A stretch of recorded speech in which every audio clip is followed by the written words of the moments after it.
देवाशिष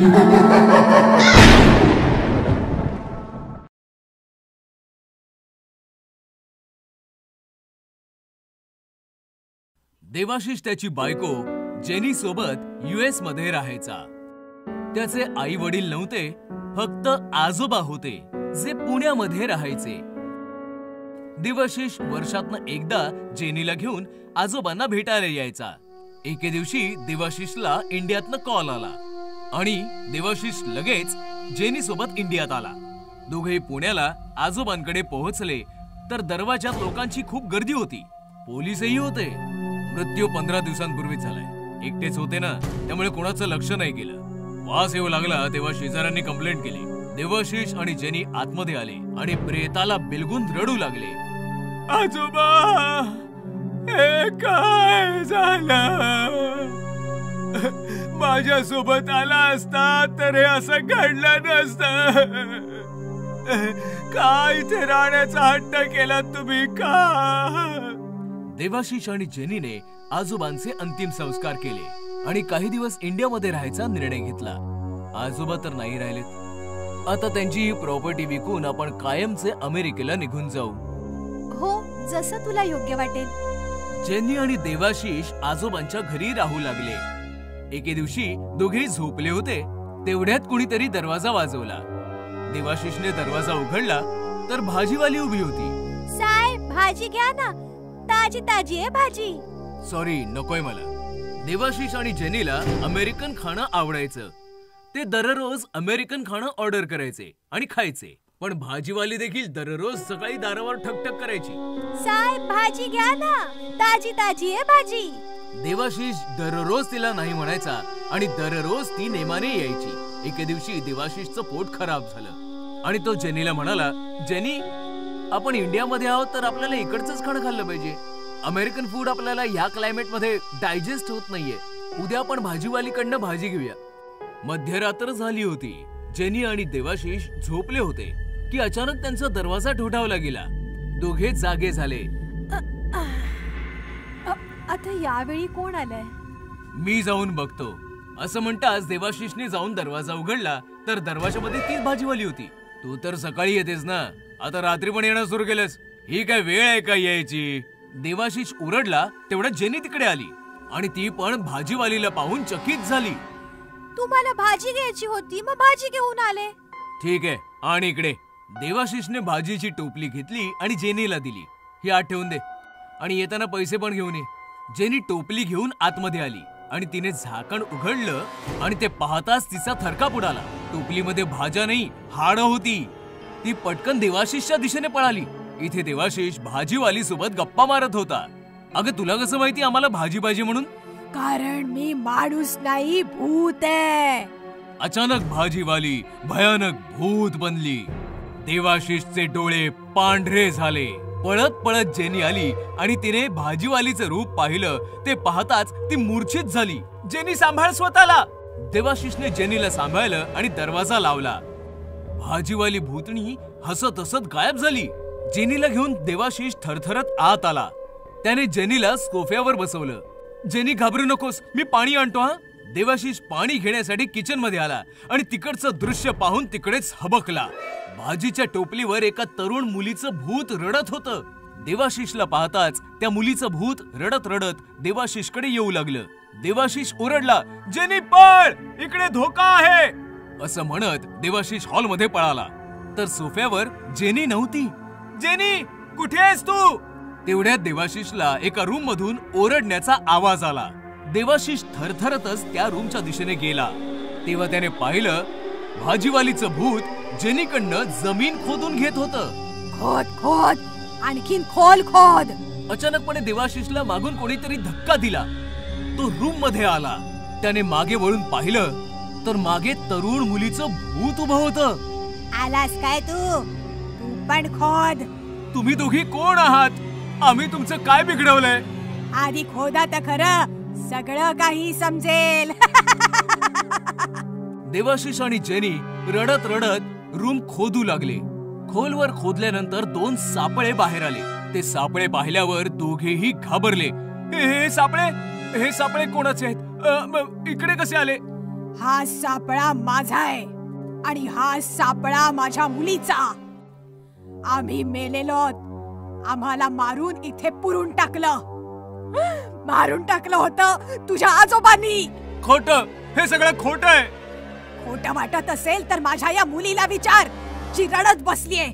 माझी मुलगी तुझ्या आजोबांकडे भाजी विकायला आली होती, तेव्हा त्याने तिच्या बरोबर जबरदस्ती केली आणि मी जेव्हा तिला वाचवायला आले तेव्हा त्याने माझ्यासोबत पण जबरदस्ती केली आणि आम्हाला मारून इथे पुरून टाकलं.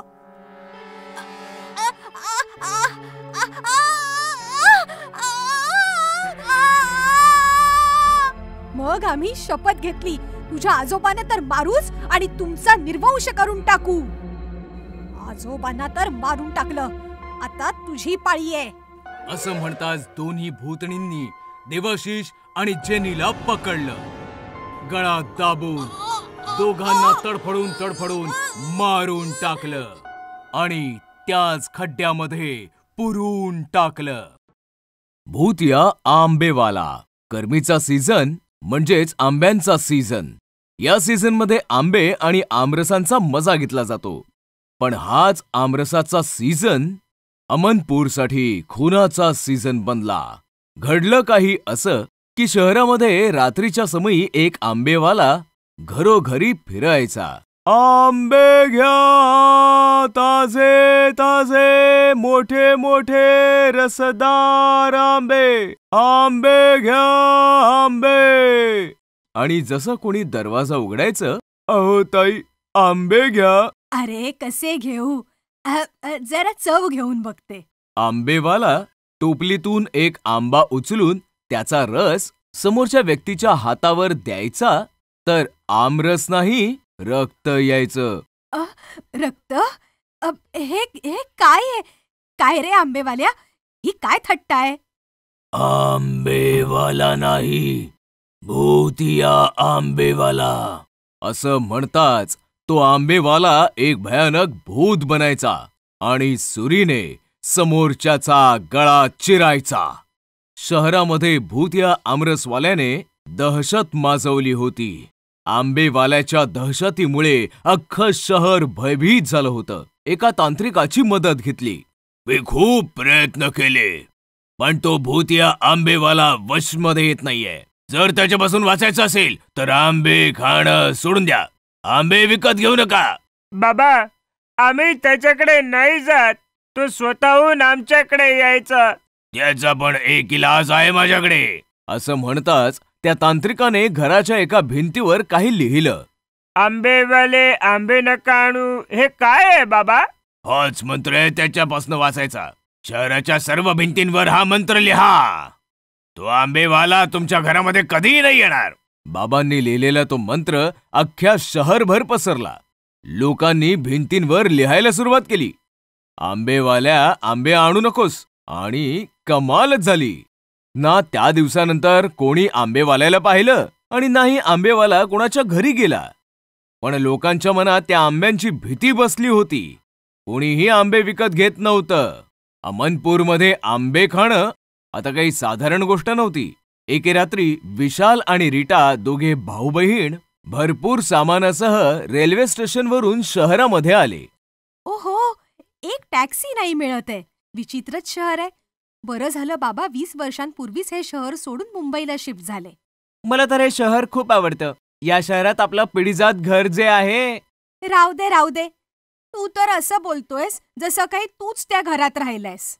पहिल्यांदाच आई बाबांना न सांगता समरमध्ये चिल मारायला आपण इकडे आलोय. आपल्याला तर हे पण नाही माहित की आपलं घर कुठे आहे, त्याची अवस्था काय आहे. कोणाला तरी विचारूया. अगं तो बघ, नाक्यावर तो आंबेवाला आहे. नाक्याच्या मधोमध एक आंबेवाला टोपलीत आंबे घेऊन बसला होता.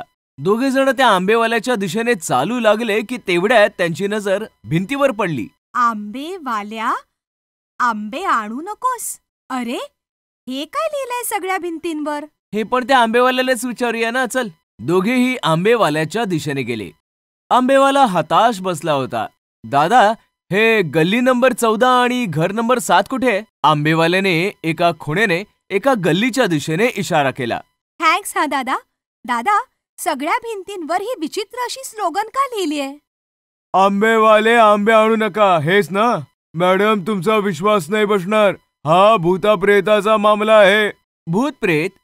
ऐको ना बाबा, अहो आम्हाला ऐकायचंय. ही गोष्ट 20 वर्षांपूर्वीची आहे. शहरामध्ये एक गरीब आंबेवाला घरोघरी जाऊन आंबे विकायचा. एके रात्री त्याने एका घराची बेल वाजवली. साहेब, आंबे घ्या ना. नकोयत मला. साहेब घ्या ना, गरीब माणूस आहे साहेब. अच्छा, चाखून बघू दे मला. साहेब, आता रस चाकतो तुम्हाला. रस नाही, आंबे कापून खायला घाल. आंबेवाल्याने एक आंबा कापून खायला घातला. साहेब, कसा आहे? मजा नाही आली मला. अजून खायला घाल. आंबेवाल्याने अजून एक आंबा खायला घातला. त्या माणसाने पुन्हा तोंड वेंगाळलं. असं करता करता आंबेवाल्याने टोपलीतील सर्व आंबे खायला घातले. मजा नाही आली मला. पळ इकडून. साहेब, पैसे तरी द्या मला. टोपली रिकामी झाली माझी. अरे, कसले पैसे देऊ तुला? चल निघ. आंबेवाल्याला खूप राग आला आणि त्याने सुरी काढली. अरे, तुझी लायकी नाही भिकाऱ्या. मला चाकू दाखवतोस? या चाकूने तुझ्या खून करून टाकेन. हा? काय होणार होतं? त्या बदमाशाने त्या आंबेवाल्याला सुरीने मारून टाकलं. मग तो आंबेवाला भूत बनला आणि लोकांना घरोघरी जाऊन मारू लागला. त्याच भूतापासून वाचण्यासाठी भिंतींवर हे लिहिलं गेलंय. How sad. आता तर तुमच्याकडून पण कोणी आंबे विकत घेत नसेल ना? डोंट वरी, मी तुमच्याकडून आंबे विकत घेऊ. हो, पण आधी आम्ही चाखून नक्की बघणार. आता तुम्हाला आंब्याचा रस खाऊ घालतो. हात पुढे करा बरं. दोघांनी हात पुढे केले आणि आंबेवाल्याने रस काढायला सुरुवात केली. पण आंब्यातून आमरस नाही निघाला. रक्त आलं. रक्त?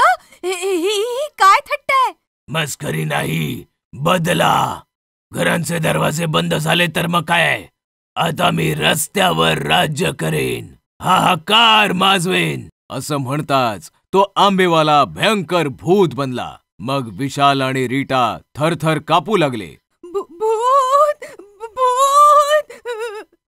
आम्हाला सोडून द्या. आम्ही तुमचं काय बिघडवलंय?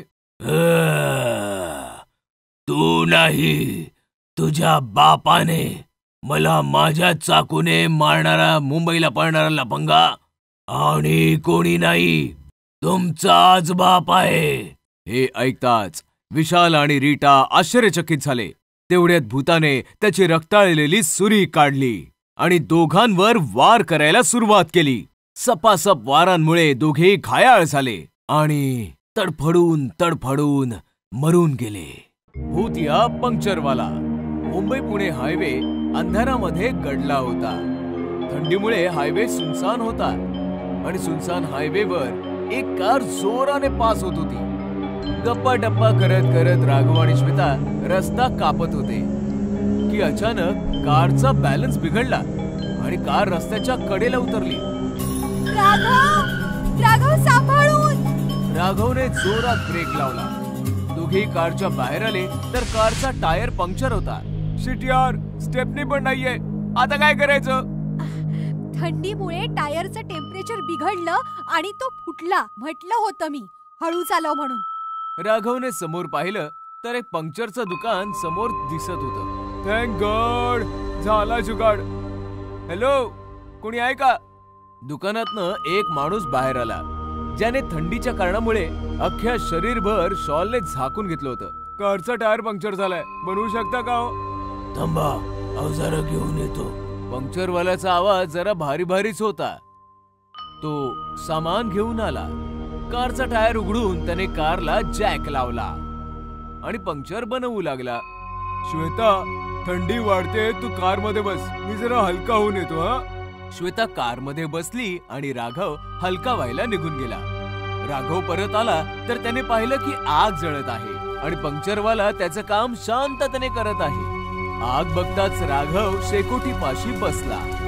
श्वेता पण गाडीतनं उतरून शेकोटी पाशी आली. कारमध्ये थंडी वाजते का? अचानकपणे श्वेताचं लक्ष शेकोटीवर गेलं तर ती चमकलीच. राघव, याने तर आपल्या कारची ट्यूब जाळली. हा पंक्चर कसला बनवतोय? अरे हो भाऊ, आमची टीप का बरं जायली? त्यांनी पंक्चरवाल्याकडे पाहिलं तर त्यांचे डोळे विस्फारलेच राहिले. पंक्चरवाला एक भयानक भूत बनला होता, ज्याचं पूर्ण शरीर जळलेलं होतं. ट्यूब चाळली कारण की मी पण जळलो होतो. बघायचंय तुम्हाला कसं? भूत श्वेता आणि राघवच्या जवळ आलं तर दोघांचे श्वास रोखले.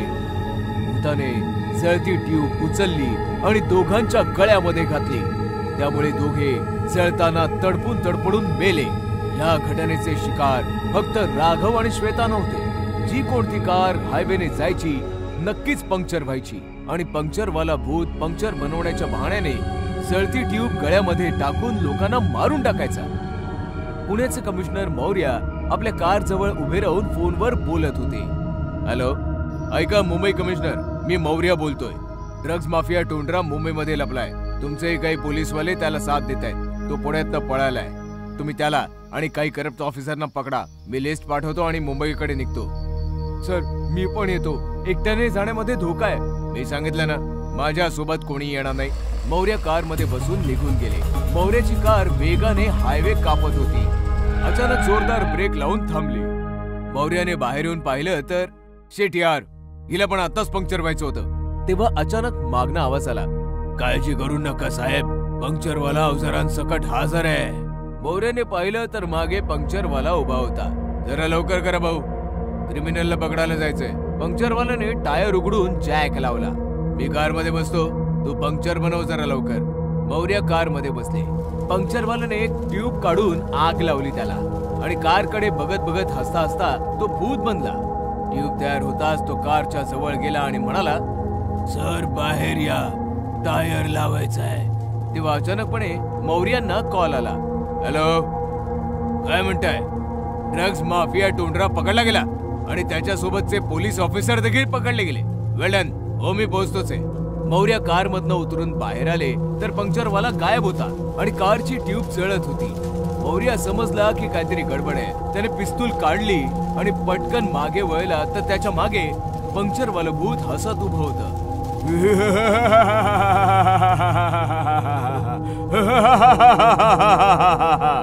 कोण आहेस तू? घाबरू नका साहेब, मी तुम्हाला काही त्रास नाही देणार. माझा बदला पूर्ण झालाय. कसला बदला? टोंडरा आणि करप्ट ऑफिसर पकडले गेले ना. हो, पण तुला हे सर्व कसं माहिती? 2 महिन्यांपूर्वी एके रात्री टोंडरा कार घेऊन माझ्याकडे आला होता. कारचा पंक्चर बनव, फक्त पंक्चर बनवायचा, बाकी बघायचं नाही. मी ट्यूब उघडली. ट्यूब मधून मला ड्रग्जचे पॅकेट मिळाले. मी पोलिसांना फोन केला. पोलीस आले पण ते टोंडरा सोबत मिळालेले होते. बोललो होतो ना, दुसरीकडे लक्ष द्यायचं नाही. भटकलं ध्यान, गेली जान. याला जाळून टाक टोंडरा, बाकी आम्ही सांभाळून घेऊ. या रात्री टोंडराने पोलिसांसोबत ट्यूब आणि टायर मध्ये टाकून मला जाळून मारून टाकलं. मग मी भूत बनलो आणि माणुसकीवरनं माझा विश्वास उडाला. मी निष्पाप माणसांना मारत राहिलो. आज टोंडरा आणि ऑफिसरांच्या अटकेची न्यूज ऐकली तेव्हा समाधान झालं. आता मी मुक्त होऊ शकतो. असं म्हणताच पंक्चरवालं भूत कायमसाठी असं म्हणतात लुप्त झालं.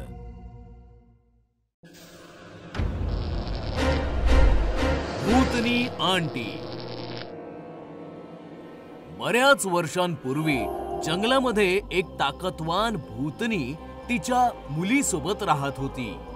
भूतनी तिच्या मुलीची खूप काळजी घ्यायची. ती जंगलातून रोज नवनवीन प्राणी आणून तिला खाऊ घालायची. आई, हा ससा खूपच मऊ आहे, पण हा ना खूपच छोटा होता. उद्या ना तू माझ्यासाठी खूप मोठी म्हैस घेऊन ये. ठीक आहे बाळा. माझी मुलगी छोटी छोटी, म्हैस मागते मोठमोठी. अशीच वेळ निघून गेली आणि भूतनी आता म्हातारी झाली आणि आजारी पडू लागली. आता तिच्या जागी तिची मुलगी शिकार करून आणू लागली. एके दिवशी म्हाताऱ्या भूतनीने तिच्या मुलीला सांगितलं, बाळा, आता मी जास्त दिवस जिवंत नाही राहणार, म्हणून माझी इच्छा आहे तू माझी एक शेवटची इच्छा पूर्ण कर. सांग आई. जेव्हा मी छोटीशी होते तेव्हा माझी आई माझ्यासाठी शहरातून एक जाडजूड आणि मऊ मऊ माणसाचा मुलगा खायला घेऊन आली. माझी इच्छा आहे की मरण्याच्या आधी पुन्हा एकदा मी माणसाच्या मुलाची चव घ्यावी. ठीक आहे आई, मग तुझ्या पुढच्या वाढदिवसाला आपण माणसाच्या मुलाची चव चाखू. मानवाच्या मुलाच्या शोधात भूतनी शहराच्या दिशेने निघाली. जंगलातून मी आले, शहराकडे मी जाईन. माणसाचं पोर खाऊन माझ्या आईचा वाढदिवस साजरा करीन. शहरामध्ये पोहोचून तिने बरीचशी मुलं पाहिली, पण एकही मूल तिला आवडलंच नाही. तेवढ्यात तिला समोर गट्टू दिसला. हा मुलगा तर खूप मऊ मुलायम आहे, पण हा तर खूपच हडकुळ आहे. याला तर माझी आई एकटीच खाऊन टाकेल, मग मला काय मिळणार? काही हरकत नाही, मी ह्याला खायला घालून चांगलं जाडजूड बनवेन.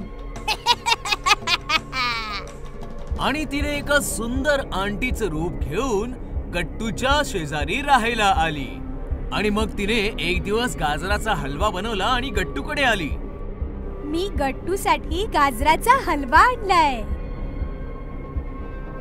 Thank you aunty.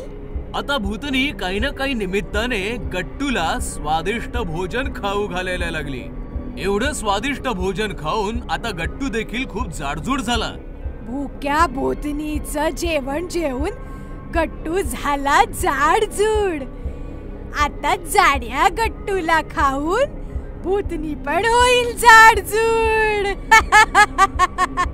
दुसऱ्याच दिवशी भूतनी आंटीने गट्टूला सांगितलं, मी शहरापासून थोडं दूर असलेल्या रेस्टॉरंट मध्ये जेवायला जातेय. तू माझ्या बरोबर येणार आहेस का? हो हो, मी तुमच्या बरोबर नक्की येईन. आणि मग भूतनीने गट्टूला सोबत घेतलं आणि जंगलाच्या दिशेने निघाली. गट्टूने जसं जंगल पाहिलं त्याने भूतनीला विचारलं, आंटी, तुम्ही मला इथे जंगलात का घेऊन आलात? तुम्ही तर म्हणाला होतात की मला रेस्टॉरंट मध्ये घेऊन जाताय. तेव्हा अचानक भूतनी तिच्या मूळ रूपात आली. तू बरंच काही खाल्लंस गट्टू, आता आमच्या खाण्याची पाळी आहे. तुम्ही तर भूतनी आंटी आहात. भूतनी गट्टूला घेऊन तिच्या आईच्या जवळ आली. आई, हे बघ, मी माणसाचं पोर घेऊन आले. याला खाण्यात तर खूप मजा येईल. ह्या दोन्ही भूतणींचं बोलणं ऐकल्यावर गट्टूला कळलं की यांच्यापासून वाचण्यासाठी त्याला काही ना काही शक्कल लढवावी लागेल. तेवढ्यात त्याला एक आयडिया सुचली. आता तुम्ही मला खायचं ठरवलेलंच आहे, तर तुम्ही मला खा. पण तुमच्यापैकी माझं काळीज कोण खाणार? असं म्हणतात माणसाच्या शरीरात काळीज सगळ्यात जास्त स्वादिष्ट असतं आणि जो ते एकदा खातो तो त्याची चव कधीच नाही विसरत. तसं तर मला वाटतं की माझं काळीज भूतनी आंटीनेच खायला पाहिजे, कारण त्यांनी खूप मेहनत केली आहे ना. नाही नाही, तुझं काळीज तर मीच खाणार, कारण माझ्या सांगण्यावरूनच तर तुझी भूतनी आंटी तुला शहरातून इथे घेऊन आलीये. पण मेहनत तर जास्त मीच केलीये ना. जेव्हा मी लहान होते तेव्हा माझ्या आईने मला मुलाचं काळीज खायला नव्हतं घातलं, म्हणून याचं काळीज तर मीच खाणार. असं कसं? मेहनत तर जास्त मी केलीये, मग याचं काळीज मीच खाणार. आणि मग बघता बघता भांडण विकोपाला गेलं. म्हाताऱ्या भूतणीने भूतणीवर खूप जोरात प्रहार केला. मग भूतणीनेही म्हाताऱ्या भूतणीला बेदम चोपलं.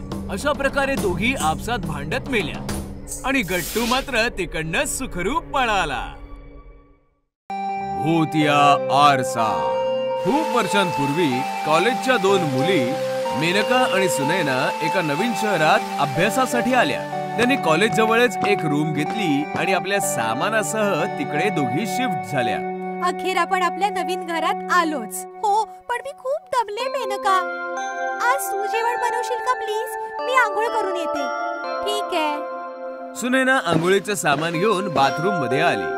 तेव्हा तिला बाथरूम मध्ये एक फार मोठा आरसा लावलेला दिसला आणि ती आरशामध्ये स्वतःला न्याहाळू लागली. हा आरसा तर खूप छान आहे. मी या आरशात खूप सुंदर दिसतेय. दुसऱ्या बाजूला मेनकाने जेवण बनवून तयार केलं होतं आणि मग सुनैनाला तिने आवाज दिला. सुनैना, चल ये, जेवण तयार आहे. पण बराच वेळ हाका मारल्यानंतरही सुनैना काही आलीच नाही. मेनका तिला शोधत शोधत बाथरूम पर्यंत आली. सुनैना, आता आंघोळ झाली असेल तर बाहेर ये ना. पण जेव्हा आतून काही आवाजच नाही आला तेव्हा मेनकाने दरवाजा हात लावला. तिचा हात लागताच दरवाजा उघडला गेला. मेनकाने पाहिलं तर सुनैना आतमध्ये नव्हतीच. ती अख्ख्या घरामध्ये सुनैनाला शोधू लागली, पण तिला सुनैना कुठेच नाही सापडली. ती मोठमोठ्याने रडू लागली. सुनैना, तू कुठे आहेस? तिच्या रडण्याचा आवाज ऐकून काही शेजारी जमा झाले. काय झालं? काय रडतेस तू? मी आजच माझ्या मैत्रिणी बरोबर इथे राहायला आले, पण माहित नाही सुनैना कुठे गेली आहे. तू काळजी करू नकोस. चल आपण मिळून तिला शोधूया. तेव्हा अचानकपणे बाथरूम मधनं निघून सुनैना बाहेर येते. सुनैना, तू बाथरूम मध्ये होतीस? पण मी तर बाथरूम मध्ये सगळीकडे चेक केलं होतं. तुझ्याकडून काहीतरी चूक झाली असेल. मी तर बाथरूम मध्ये आंघोळ करत होते. चल जाऊ दे ते सगळं, आता जेवूया चल. मग जशा त्या जेवण जेवू लागल्या सुनैना जेवणावर तुटून पडली. ती अशा प्रकारे जेवण जेवत होती जणू काही वर्षानुवर्षे ती भुकेलीच आहे. सुनैना, अगं तू कसं जेवतेस? गप्पा बस, मी अशीच जेवते. तू अशी का बोलतेस? मला भीती वाटतेय. दुसऱ्या दिवशी मेनकाने सुनैनाला सांगितलं, सुनैना, माझी आंघोळ झालीये, आता तू करून घे. मला आंघोळ करायला नाही आवडत, म्हणून मला पुन्हा आंघोळ करायला सांगू नकोस. सुनैनाच्या स्वभावात अचानकपणे असा बदल झालेला बघून मेनकाला चिंता झाली. एके दिवशी मेनका सुनैनाच्या नावे पूजा करण्यासाठी मंदिरामध्ये गेली. तिने गुरुजींना सांगितलं, गुरुजी, गेल्या काही दिवसांपासून माझी मैत्रीण सुनैना खूप बदललीये. ना ती माझ्याशी नीट बोलते, ना ती आंघोळ करते, आणि ती एखाद्या प्राण्यासारखी जेवते. तू काळजी नको करूस बाळा. तिला हा देवाचा प्रसाद खाऊ घाल. ती नक्की ठीक होईल. प्रसाद घेऊन मेनका घरी आली. सुनैना, मी देवळातून तुझ्यासाठी प्रसाद आणलाय. हे म्हणताच जसा मेनकाने सुनैनाच्या हातामध्ये प्रसाद ठेवला, सुनैनाने प्रसादाला जमिनीवर फेकून दिलं आणि ती रागाने ओरडू लागली. मला नकोय तो प्रसाद पिसाद. दूर हो माझ्यापासून. सुनैनाचे हावभाव आणि भयंकर आवाज ऐकून मेनका समजून गेली की काही ना काहीतरी गडबड आहे. ती शेजाऱ्यांकडे आली आणि त्यांना सर्व हकीकत सांगितली. त्यांना सोबत घेऊन आली. मला माहितीये तू सुनैना नाहीयेस. माझ्या मैत्रिणीच्या शरीरातून बाहेर पड, नाहीतर आम्ही तुला मारून टाकू.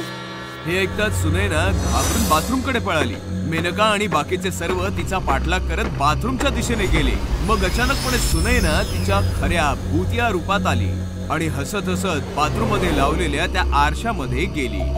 तू तर भूत आहेस. अगदी बरोबर बोललीस. मी आरशाच्या दुनियेतली भूत आहे. प्लीज, आम्ही तुला काही नाही बोलणार. फक्त आम्हाला इतकंच सांग की सुनैना कुठे आहे.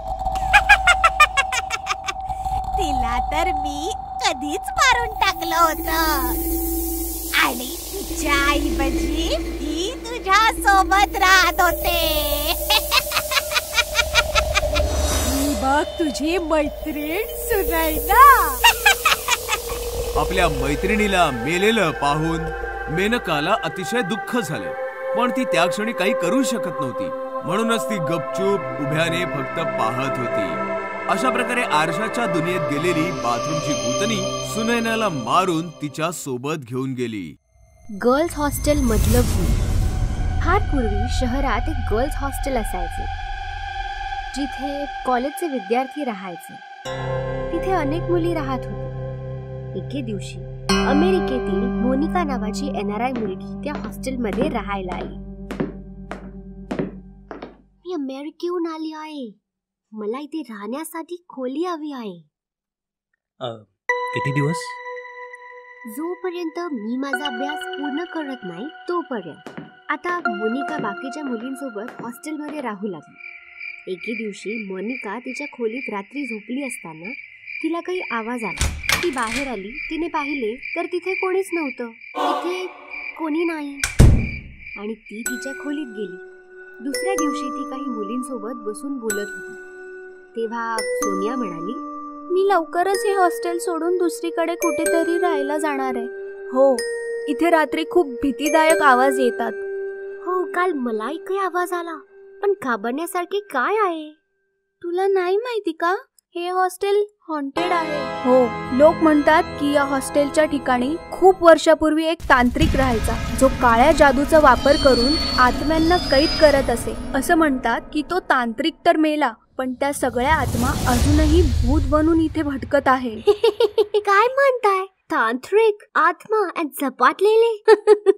हे खरं आहे मोनिका. आम्ही सगळे इथून जाणार आहोत, तू पण आमच्या सोबत चल. भूत असं काही नसतं, म्हणूनच मी कुठेही जाणार नाही. अशा प्रकारे मोनिकाने इतर मुलींच्या बोलण्याची खिल्ली उडवली. त्याच रात्री मोनिका तिच्या खोलीत झोपली असताना तिला बाहेरून कसला तरी आवाज आला आणि ती उठून बसली. ते भूत पुन्हा आलेली दिसते. खोलीतून बाहेर आल्यावर तिला कोणीच नसल्याचे दिसले. ते भूत मला घाबरले असे दिसते. एवढं बोलून मोनिका दरवाजा बंद करू लागली. तेवढ्यात तिला दूरवर एक सावली दिसली. ही कुणाची सावली आहे? ती सावलीच्या मागे जायला लागली. जशी ती सावलीकडे सरकत होती तशी सावलीही तिच्यापासून दूर जात होती. मग अचानक सावली खूप मोठी झाली. ही सावली खूप मोठी झाली आहे, पण ही सावली आहे कुणाची? असा विचार करत ती सावलीकडे धावू लागली. धावत धावत ती हॉस्टेलच्या गच्चीवर आली. गच्चीवर आल्यावर सावली गायब झाली. ही सावली कुठे गायब झाली? जाऊ दे, तिला जिकडे जायचं तिकडे ती गेली. जाऊ दे, मी आता झोपायला जाते. आणि पुन्हा एकदा मोनिका हॉस्टेलमधल्या रात्रीच्या गजबजाटाकडे दुर्लक्ष करून खोलीत येऊन झोपी गेली.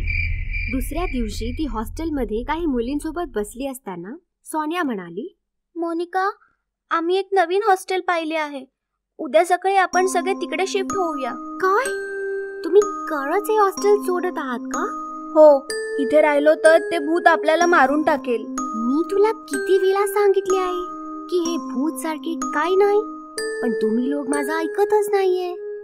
मोनिका, आम्हाला ते सर्व नाही माहिती. उद्या सकाळी आपण इथून निघणार आहोत. तुझं मन झालं तर तू पण येऊ शकतेस. त्या रात्री पुन्हा एकदा मोनिका तिच्या खोलीत झोपली होती. नंतर खूप मोठे आणि भयानक भूत तिच्याकडे आले. मोनिका, बघ, तुला भेटायला कोण आलंय? कोण आहे? अचानक समोर एवढं भीतीदायक भूत पाहून मोनिका घाबरते. तू कोण आहेस? आणि माझ्या खोलीचा दरवाजा बंद होता, तू आत कसा आलास? मी भूत आहे आणि कुठलाही दरवाजा आम्हा भूतांना थांबवू शकत नाही.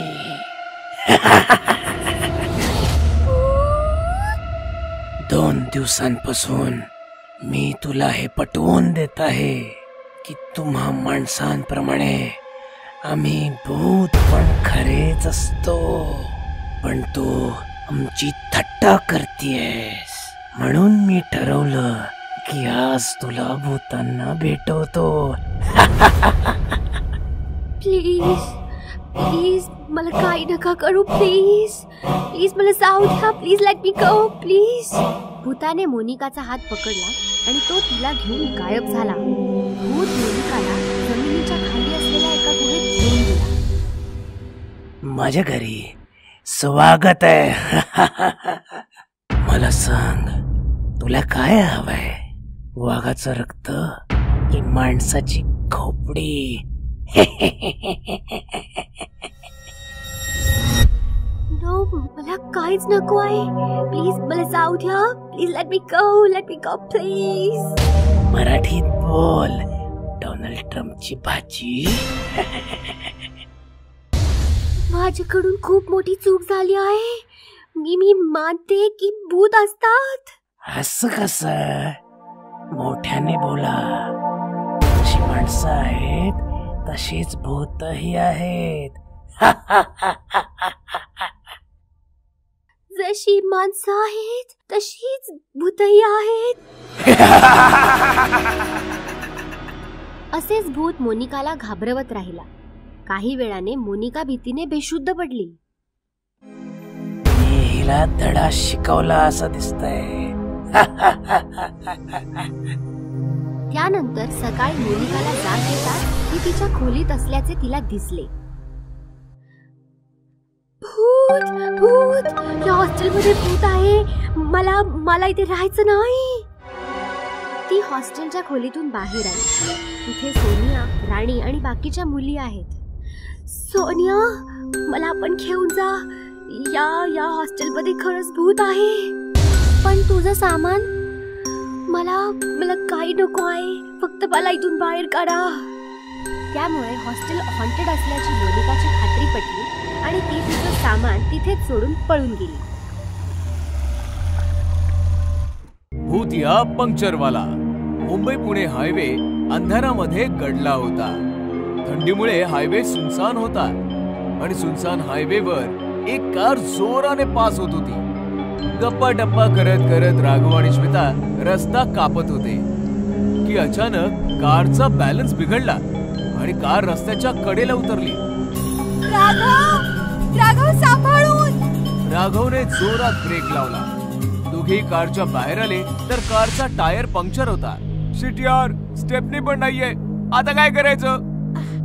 थंडीमुळे टायरचं टेम्परेचर बिघडलं आणि तो फुटला. म्हटलं होतं मी हळू चालव म्हणून. राघवने समोर पाहिलं तर एक पंक्चरचं दुकान समोर दिसत होतं. थँक गॉड, झाला जुगाड. हॅलो, कोणी आहे का? दुकानातनं एक माणूस बाहेर आला ज्याने थंडीच्या कारणामुळे अख्ख्या शरीरभर शॉलने झाकून घेतलं होतं. कारचा टायर पंक्चर झालाय, बनवू शकता का? थांबा, अवजारं घेऊन येतो. पंक्चरवाल्याचा आवाज जरा भारी भारीच होता. तो सामान घेऊन आला.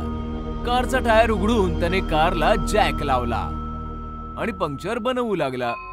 श्वेता, थंडी वाढते, तू कार मध्ये बस. मी जरा हलका होऊन येतो. हा. श्वेता कार मध्ये बसली आणि राघव हलका व्हायला निघून गेला.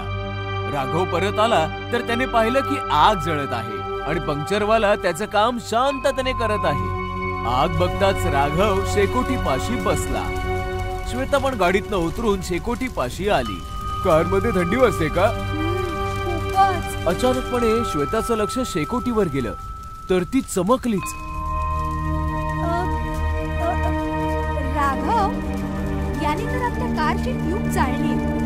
मग हा पंक्चर कसला बनवतोय? अरे हो भाऊ, आमची ट्यूब का बरं जाळली? त्यांनी पंक्चरवाल्याकडे पाहिलं तर त्यांचे डोळे विस्फारलेच राहिले. पंक्चरवाला एक भयानक भूत बनला होता ज्याचं पूर्ण शरीर जळलेलं होतं. ट्यूब चाळली कारण की मी पण जळलो होतो. बघायचंय तुम्हाला कसं? भूत श्वेता आणि राघवच्या जवळ आलं तर दोघांचे श्वास रोखले. भूताने जळती ट्यूब उचलली आणि दोघांच्या गळ्यामध्ये घातली. त्यामुळे दोघे जळताना तडफडून मेले. या घटनेचे शिकार फक्त राघव आणि श्वेता नव्हते. जी कोणती कार हायवेने जायची नक्कीच पंक्चर व्हायची आणि पंक्चरवाला भूत पंक्चर बनवण्याच्या बहाण्याने जळती ट्यूब गळ्यामध्ये टाकून लोकांना मारून टाकायचा. पुण्याचे कमिशनर मौर्य आपल्या कार जवळ उभे राहून फोनवर बोलत होते. हॅलो, ऐका मुंबई कमिशनर, मी मौर्य बोलतोय. ड्रग्ज माफिया टोंडरा मुंबईमध्ये लपलाय. तुमचे काही पोलीसवाले त्याला साथ देत आहेत. तो पुण्यात पळालाय.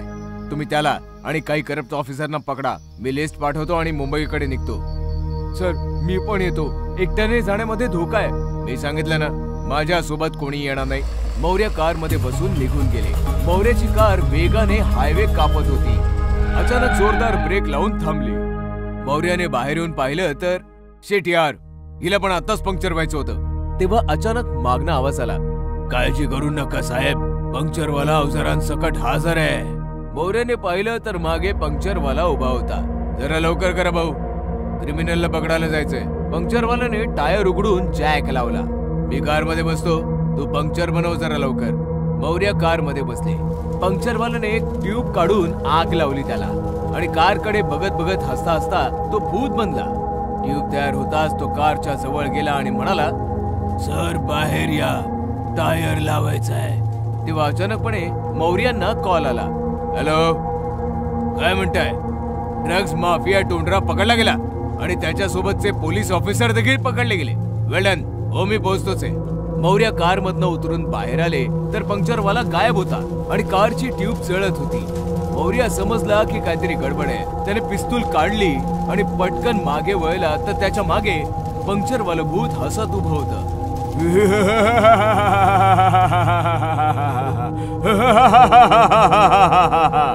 कोण आहेस तू? घाबरू नका साहेब, मी तुम्हाला काही त्रास नाही देणार. माझा बदला पूर्ण झालाय. कसला बदला? टोंडरा आणि करप्ट ऑफिसर पकडले गेले ना. हो, पण तुला हे सर्व कसं माहिती? 2 महिन्यांपूर्वी एके रात्री टोंडरा कार घेऊन माझ्याकडे आला होता. कारचा पंक्चर बनव, फक्त पंक्चर बनवायचा, बाकी बघायचं नाही. मी ट्यूब उघडली. ट्यूब मधून मला ड्रग्सचे पॅकेट मिळाले. मी पोलिसांना फोन केला. पोलीस आले पण ते टोंडरा सोबत मिळालेले होते. बोललो होतो ना, दुसरीकडे लक्ष द्यायचं नाही. भटकलं ध्यान, गेली जान. याला जाळून टाक टोंडरा, बाकी आम्ही सांभाळून घेऊ. या रात्री टोंडराने पोलिसांसोबत ट्यूब आणि टायर मध्ये टाकून मला जाळून मारून टाकलं. मग मी भूत बनलो आणि माणुसकीवरनं माझा विश्वास उडाला. मी निष्पाप माणसांना मारत राहिलो. आज टोंडरा आणि ऑफिसरांच्या अटकेची न्यूज ऐकली तेव्हा समाधान झालं. आता मी मुक्त होऊ शकतो. असं म्हणताच पंक्चरवालं भूत कायमसाठी असं म्हणतात लुप्त झालं. हडळीचं ब्युटी पार्लर. एक शहर होतं. त्या शहरामध्ये एक भयानक हडळ राहत होती. ती हडळ फारच कुरूप होती. तिची 2 वर्षांपूर्वी ऍसिड फेकून हत्या केली होती. मी खूप सुंदर होते. 2 वर्षांपूर्वी माझ्यावर ऍसिड टाकून मला मारून टाकलं होतं. मला कुरूप बनवून निर्दयपणे मारून टाकलं होतं. मी याचा बदला नक्की घेईन. मी या जगातून सौंदर्य नामशेष करून टाकेन. जगातील सौंदर्य नाहीसं करण्याची एक भयानक कल्पना हडळीच्या डोक्यात येते. ती हडळ शहराच्या मधोमध एक खूप मोठं ब्युटी पार्लर उघडते. त्याची फार मोठी ऍडव्हर्टाइजमेंट पण करते. अरे वा, इतकं मोठं ब्युटी पार्लर, फॅसिलिटीज पण बघ ना किती मस्त आहेत. मी आजच माझ्या मैत्रिणींबरोबर या पार्लर मध्ये जाणार.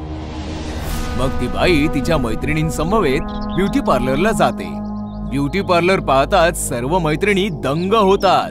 बाप रे बाप, इतकं मोठं ब्युटी पार्लर, मी तर आता इथेच ट्रीटमेंट घेणार. खूपच महाग असेल ना? अगं महाग काय नाही आजच्या जगात. कांदे सुद्धा खूप महाग आहेत. म्हणून काय आपण कांदे खाणं सोडून दिले? चला आज जाऊया आता. हडळ तर सजून धजून त्यांची वाट पाहत होती. वेलकम मॅडम, मी शीतल, या पार्लरची ओनर. तुमचं खूप खूप स्वागत आहे. थँक्यू शीतल, आम्ही तुमच्याकडे ट्रीटमेंट घ्यायला आलोय. हो हो नक्कीच. एक काम करा, तुम्ही दोघी तिथे वेट करा. मी मॅडमची ट्रीटमेंट झाल्यानंतर तुम्हाला बोलवते. नवीन पार्लर आहे ना, मी एकटीच सांभाळते. कुणी चांगली मुलगी मिळालीच नाहीये मला. हेमाच्या मैत्रिणी बाहेर बसतात आणि हडळ हेमाला आतमध्ये घेऊन जाते. वाव, किती मस्त आहे सगळं इकडे. तुम्ही बसा ना मॅडम. हेमा खुर्चीमध्ये बसते आणि आरशामध्ये स्वतःला पाहू लागते. की अचानक हेमाची सर्व सुंदरता जादुई आरसा खेचून घेतो आणि हेमा कुरूप बनते. माय गॉड, हे काय झालं मला? शीतल, शीतल! हेमा पाहते तर तिच्या बरोबर शीतल नाही, हडळ उभी असते. तू कोण आहेस? काय हवंय तुला? तुझं सौंदर्य. तुझं सौंदर्य तर मी घेतलं, आता पाहिजे तुझा जीव. असं म्हणताच ती हडळ हेमाला मारून टाकते. मग हडळ शीतल म्हणून बाहेर येते आणि दुसऱ्या मैत्रिणीला आतमध्ये बोलावते. एक्सक्यूज मी, त्यांचं झालंय, आता तुम्ही या. मैत्रीण आतमध्ये येते. हेमा कुठे? अहो, त्या स्टीम बाथ घेतायत, तुम्ही बसा ना. मैत्रीण बसते तर तिचीही तीच अवस्था होते जी हेमाची झाली होती. ओ माय गॉड, माझी स्किन जळली की काय? भूत भूत भूत! हडळ तिलाही मारून टाकते. अशा प्रकारे हडळ त्या तिन्ही मैत्रिणींना मारून टाकते. शहरामध्ये हडळीचं हे ब्युटी पार्लर फारच फेमस होतं. मोठमोठ्या बायका मुली तिच्या पार्लर मध्ये येतात आणि हडळ बरोबर त्याच प्रकारे त्यांचं सौंदर्य घेऊन सर्वांना कुरूप बनवते आणि मारून टाकते. तू इथेच थांबा.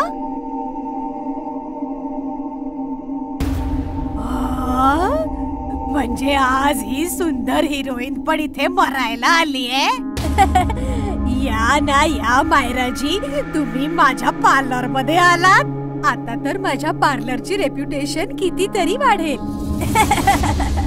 सॉरी, मी अपॉइंटमेंट नाही घेतली. शूटिंगला जायचं होतं, म्हटलं ट्रीटमेंट घेऊन जावं.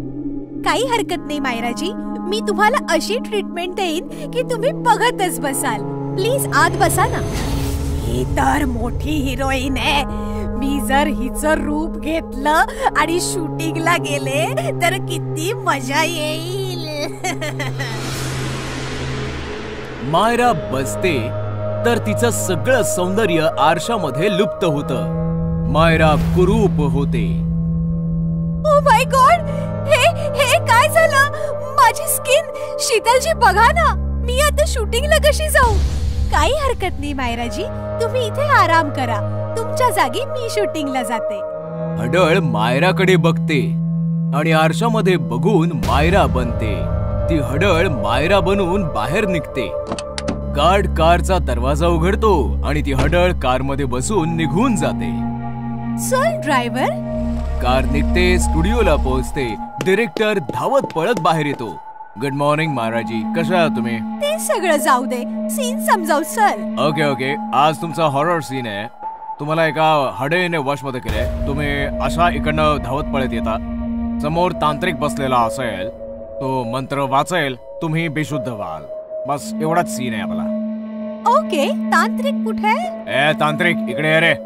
तांत्रिक धावत पळत येतो. Good morning madam. तू तांत्रिक आहेस? मी खोटा तांत्रिक आहे, पण मंत्र मात्र असली येत. फालतू बडबड बंद कर आणि कामाला लाग. चला, मी तयार आहे. पण मॅडम, तुमची मेकअप आणि रिहर्सल? शूट सुरू करा. मी नॅचरल भूत आहे, सगळं नॅचरलच करणार. सगळे पोझिशन घेतात. Rolling and action. हडळ पळत पळत येते आणि पळत पळत तिच्या स्वतःच्या रूपामध्ये येते. तिला पाहताच सगळेजण हैराण होतात. अरे मायराजी तर खरोखरच भूत बनली. अरे त्या नॅचरल ऍक्टर आहेत. तोंड बंद ठेव. हडळ तांत्रिकाच्या समोर येते. तांत्रिक एक मंत्र वाचतो आणि अचानकपणे ती हडळ जळू. त्या शहरात एक आंधळी चेटकीण राहत होती. त्या चेटकिणीचे दोन्ही डोळे गायब झाले होते. तिला काहीच दिसत नव्हतं. मला माहिती आहे तुम्ही सगळे इथे लपलेले आहात. मला दिसत नाही याचा फायदा उचलताय, पण तुम्ही माझ्यापासून सुटू शकत नाही. लपून बसलेले लोक ती त्यांच्या दिशेने येत असल्याचे पाहून श्वास रोखून धरतात. थरथर कापायला पळून जाण्याचा प्रयत्न करतात. काही जमिनीवर शांतपणे झोपतात. त्यातल्या एकावर चेटकिणीचा पाय पडतो. ती त्याला पकडायला गेल्यावर तो पळू लागतो. माझ्याशी हुशारी, पण मी या खेळाचा आनंद घेत आहे. मी पाहते तुम्ही किती दूर पळतात. चेटकीण धावणाऱ्या माणसाकडे हात पुढे करते. तिचा हात मोठा होऊ लागतो. तो माणूस हातातून निसटण्याचा प्रयत्न करतो, पण चेटकीण त्याला पकडते आणि स्वतःकडे ओढते. पळून चाललास कुठे? माझ्या तावडीतून सुटून तर दाखव. सोड मला, मला वाचवा, वाचवा. तुला काय हवंय? तू मला का पकडलायस? सगळ्यात आधी मी तुझे डोळे काढीन आणि स्वतःला लावीन आणि मग तुला घरी नेऊन खाईन. चेटकीण त्या माणसाचे दोन्ही डोळे उचलून घेते. माणूस वेदनेने ओरडू लागतो. चेटकीण ते डोळे स्वतःला लावते. अरे वा, तुझे डोळे तर मस्त आहेत. मी अगदी स्पष्टपणे पाहू शकते. चल, माझ्या जेवणाची वेळ झाली आहे. चल घरी जाऊ. चेटकीण त्या माणसाला पाठीवर घरी घेऊन येते आणि खाऊन टाकते. चेटकीण तिच्या डोळ्यांनी पाहू शकत होती, परंतु एक समस्या होती. तिने लावलेले डोळे 24 तासच काम करायचे. 24 तासांनी डोळे खराब व्हायचे आणि चेटकीण पुन्हा आंधळी व्हायची. मग काय, आंधळी चेटकीण मग बाजारात यायची आणि माणसांचे डोळे फाडून पुन्हा नवीन डोळे लावायचे. चेटकिणीची दहशत संपूर्ण मार्केटामध्ये पसरली आणि दुकानदारांनी मार्केट बंद करण्याचा निर्णय घेतला.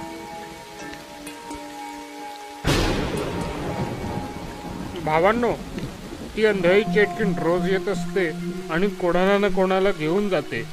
किती कोटी ग्राहकही बाजारात येत नाही. काय करायला पाहिजे? जोपर्यंत चटणीला काही इलाज नाही तोपर्यंत बाजार बंद ठेवूया. होय होय, बाजार बंद ठेवूया. होय होय, बाजार बंद ठेवूया. अशा प्रकारे दुकानदारांनी बाजार बंद केल्याने संपूर्ण बाजारपेठेत शांतता पसरली. रात्र झाली की चेटकीण बाजारात यायची, पण बाजारात कोणीच नसायचं. चेटकीण खूप शोधायची, पण ते माणूस सापडायचा नाही. बाजार बंद झाल्यासारखा दिसतोय. आता माझे काय? मला डोळे आणि अन्न कसे मिळणार? ठीक आहे, मी शोधून काढतो. कोणीतरी मिळेलच. चालत चालत चेटकीण हॉस्पिटलमध्ये पोहोचले. तिला पाहून सर्व लोक इकडे तिकडे धावू लागतात. चेटकीण डॉक्टरांच्या केबिनमध्ये येते. डॉक्टर थरथर कापायला लागतात. काय हवंय तुम्हाला? मला तुझे डोळे हवे आहे. असं म्हणत चेटकीण डॉक्टरला पकडते. मला सोड. मी तुला सोडले तर डोळे कसे मिळतील?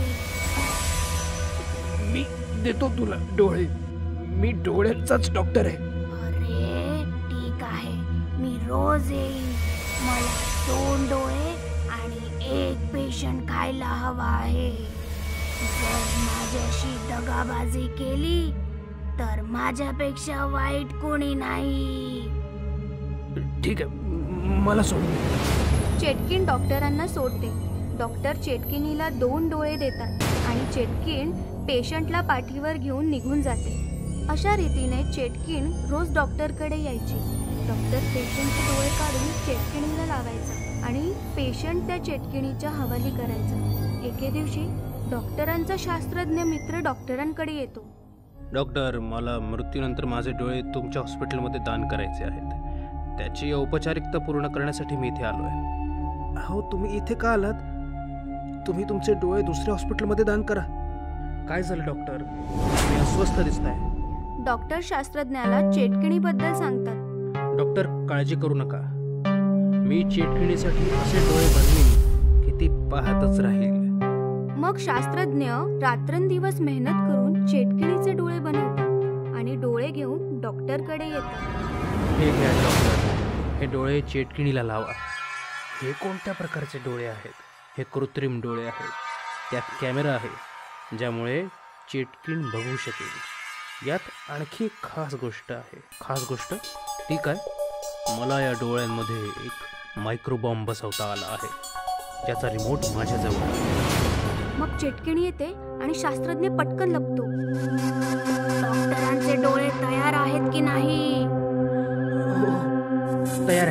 तुम्ही झोपा. चेटकीण आडवी होते. शास्त्रज्ञाने दिलेले डोळे डॉक्टर हे काय डोळे आहेत डॉक्टर? याच्यामध्ये तर खूप तेजस्वी प्रकाश आहे. ते एका लहान मुलाचे डोळे आहेत ना, त्यामुळे धारदार आहेत. ठीक आहे, मी जाते. उद्या तयार राहा. असे बोलून चेटकीण निघून जाते. चेटकीण निघून गेली. वैज्ञानिक बाहेर या. शास्त्रज्ञ बाहेर येतो. मग डॉक्टर आणि शास्त्रज्ञ चेटकीणच्या मागे मागे हॉस्पिटलच्या बाहेर येतो. आता आपण स्फोट करू शकतो असे म्हणत शास्त्रज्ञ रिमोट काढतो आणि बटन दाबतो. चेटकीणच्या डोळ्यात टिक टिकचा आवाज येतो. अहो, हा टिक टिकचा आवाज कसला आहे? मग मोठा आवाज येतो आणि चेटकीणीच्या चिंध्या उडतात. शास्त्रज्ञाच्या बुद्धिमत्तेमुळे चेटकीण मरते आणि संपूर्ण शहर चेटकीणीच्या तावडीतून मुक्त होतं. आंधळी हडळ. एका छोट्या शहरामध्ये एक मंदिर होतं. मंदिरासमोर एक आंधळी म्हातारी भिकारी राहायची. मंदिरात येणारी जाणारी माणसं त्या भिकारणीसमोर सिक्के टाकायचे. पण ती आंधळी म्हातारी नव्हती, तर एक हडळ होती. आंधळी हडळ दिवसभर मंदिराच्या समोर आंधळी भिकारीण म्हणून बसायची आणि रात्री ती भयानक हडळ बनायची. ज्या ज्या लोकांनी तिच्या समोर शिक्के टाकलेले असायचे, शिक्क्यांचा वास घेऊन त्या माणसांचा गंध पकडायची आणि त्या वासावरून ती त्यांच्या घरी पोहोचून त्यांना मारून खायची. कोण आहेस तू? हडळे. सुवासिनींच्या बांगड्या तोडते, पुरुषांना कच्च खाऊन टाकते. अशा प्रकारे आंधळी हडळ दिवसभर भिकारीण बनून सिक्के जमा करत होती आणि रात्री शिक्क्यांच्या आधारे लोकांना पकडून खात राहायची. असेच दिवस चालले होते. आंधळी हडळ अजून जास्त म्हातारी होऊ लागली आणि तिला भविष्याची चिंता सतावू लागली. दिवसेंदिवस म्हातारी होत चालले. म्हातारी आहेच, बरोबर आंधळीही आहे. 2 डोळे असते तर म्हातारपणाचा आधार झाला असता. आता तर डोळे नसल्यामुळे शिकार पण माझ्या हातातून निसटून पळून जाते. हडळ असा विचार करतच होती की तेवढ्यात तिच्या समोर एका सज्जनाने बरंचसं खाणं आणि बरेचसे पैसे ठेवले. माताजी, आज मी 80 वर्षांचा झालोय. वाढदिवस आहे माझा. अजून काही पाहिजे असेल तर सांगा. माझी माणसं इकडेच बाजूलाच उभी आहेत. असं म्हणताच तो सज्जन गृहस्थ निघून गेला. तो गृहस्थ शहरातील नामांकित उद्योजक राहुल असा होते. रात्रीची वेळ झाली. संपूर्ण परिसर शांततेत गडला आणि म्हातारी भिकारीण भयानक हडळ बनली. राहुलसाने दिलेले शिक्के उचलून त्यांचा वास घेऊ लागली. वासावरनं तर बराच म्हातारा वाटतोय. माझ्यापेक्षाही म्हातारा. काय पण नशीब आहे. आता या म्हाताऱ्याची हाडं सगळावी लागतील. चला, वासावरून म्हाताऱ्याचं घर शोधायचंय. मग काय, पडत धडत ती आंधळी हडळ राहुलसाचं घर शोधू लागली. तिला काहीही दिसत नव्हतं. फक्त राहुलसाच्या वासाच्या दिशेने ती पुढे चालली होती. एका गटाराचं झाकण उघडं होतं. हडळ गटारामध्ये पडली. मेले मेले, सत्यानाश हो या शहराचा. हडळ बऱ्याच प्रयासाने बाहेर आली आणि चालत चालत राहुलसाच्या घरी पोहोचली. वासावरनं तर वाटतंय हेच घर आहे. आणि हे काय? हा दुसरा वास कसलाय? हडळ कानात प्राण आणून गोष्टी ऐकू लागली तर राहुलसा डॉक्टरांसोबत बोलत होते. डॉक्टर साहेब, 80 वर्षांचा झालोय मी. आता माझा काय भरोसा. माझी इच्छा आहे मेल्यानंतर माझे डोळे दान करावेत. ग्रेट. मी आताच सगळ्या फॉर्मॅलिटीज पूर्ण करतो. हडळीने दोघांच्याही गोष्टी ऐकल्या आणि हडळ खुश झाली. अरे वा, याचा तर मी विचारच नव्हता केला. कोणी हे पुण्याचं काम करू शकतं. मला पण नवीन डोळे मिळू शकतील. मला डोळ्यांची खूप गरज आहे. मी या म्हाताऱ्याला नाही मारणार. मी या म्हाताऱ्याचे डोळे मला लावून घेईन. फक्त हा म्हातारा लवकर मेला पाहिजे. जसं हडळ म्हणाली तसंच घडलं. 2 दिवसांच्या आतच राहुल असा वारले. डॉक्टर आले आणि त्यांनी त्यांचे दोन्ही डोळे काढून घेऊन गेले. जशी ही गोष्ट त्या हडळीला कळली, हडळ हॉस्पिटलला पोहोचली. हडळीला पाहताच डॉक्टर थरथर कापू लागला. भूत! घाबरू नकोस, मी आंधळी आहे. तुला पाहिजे काय? डोळे. राहुल असाचे तुझे घेऊन आलायस, ते डोळे तू मला लाव. माफ कर, पण हे नाही होऊ शकत. ते डोळे एका छोट्याशा लहान बाळासाठी आहेत. हे ऐकताच हडळीला राग आला आणि तिने डॉक्टरचा गळा आवळला. असं आहे काय? तर मग मरण्यासाठी तयार हो, चाल. नाही, मला नका मारू. मला सोडा, मी प्लीज काहीतरी करतो. दुसऱ्या दिवशी सकाळी दत्तू नावाच्या एका निष्पाप बाळाला घेऊन त्याची आई हॉस्पिटलमध्ये पोहोचली. दत्तू पूर्णपणे आंधळा होता. डॉक्टर, ऑपरेशन नंतर माझा दत्तू बघू तर शकेल ना? माफ करा मिस मेहरा, हे ऑपरेशन नाही होऊ शकणार. हे काय बोलताय तुम्ही? डॉक्टरांनी हडळीची पूर्ण कहाणी तिला सांगितली तेव्हा दत्तूची आई म्हणाली, जर असं असेल तर ठीक आहे. मी सुद्धा काली मातेची भक्त आहे. मी पण बघते की ती हडळ जिंकते की एक आई. काहीही झालं तरी दत्तूचं ऑपरेशन नक्कीच होणार. मग काय, दत्तूची आई एका तांत्रिकाला घेऊन आली. तांत्रिकाला बघून डॉक्टर म्हणाले, ती फारच भयंकर हडळ आहे. हा तांत्रिक काय करणार आहे? पॉझिटिव्ह विचार कर बाळा. मातेची विभूती आणलीये. ती हडळ आंधळी आहे. फायदा उचल. डोळ्यांच्या ऐवजी ही विभूती टाक. ती भस्म होईल. हे घे. मग काय, जशी ती हडळ हॉस्पिटलमध्ये आली, तांत्रिक आणि इतर लोक लपून बसली. डॉक्टर, डॉक्टर, तू रेडी आहेस ना? तू रेडी आहेस ना डॉक्टर? हो हो, तुम्ही झोपा ना. हडळ झोपली आणि डॉक्टरांनी अगदी तसंच केलं जसं तांत्रिकाने सांगितलं होतं. त्याने हडळीच्या दोन्ही डोळ्यांच्या ऐवजी मातेची विभूती टाकली. हडळ ओरडू लागली आणि जळू लागली. हे काय आहे? ही काय फसवणूक झाली आहे माझी? तेव्हाच तांत्रिक पुढे येऊन म्हणाला, मग तू लोकांसोबत काय करत होतीस? भिकारी बनून त्यांना मारून त्यांना खायचीस? करावे तसे भरावे. हे ऐकताच हडळ रागाने लालबुंद झाली आणि ओरडली, पण सोबतच ती जळतही होती. आगीच्या ज्वाळा वाढत गेल्या आणि थोड्याच वेळामध्ये आंधळी हडळ जळून भस्म झाली.